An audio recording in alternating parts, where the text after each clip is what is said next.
আজকে তোমাদের সাথে একটা নতুন গাছ কৌটোর ডিজাইন শেয়ার করব। এই গাছ কৌটোটা আমার 2025-এর প্রথম কাজ। এর আগেও একটা গাছ কৌটো বানিয়েছিলাম, সেটা আমার বোনের বিয়ের জন্য।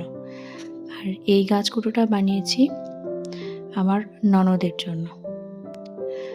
ওর সামনেই বিয়ে, তো ওর জন্য এই গাছ কৌটোটা ট্রাই করলাম। এই ধরনের গাছ কৌটোগুলো এখন খুব ট্রেন্ডিং চলছে, অনেক দিদিরাই বানাচ্ছে। তো আমি কিছু দিদির বানানো গাছ কৌটো থেকে কিছু কিছু আইডিয়া আর কিছু আমার আইডিয়া মিশিয়ে এটা বানিয়েছি। এই গাছ কৌটোটার মধ্যে বর বউ, কলাপাতা, গাঁটছড়া, যেগুলো বিয়েতে দরকার লাগে সেরকম কিছু ডিজাইন বানানোর চেষ্টা করেছি। তোমরা দেখে অবশ্যই কমেন্টে জানাবে তোমাদের কেমন লেগেছে। আর যদি ভালো লাগে অবশ্যই একটা লাইক করে দেবে।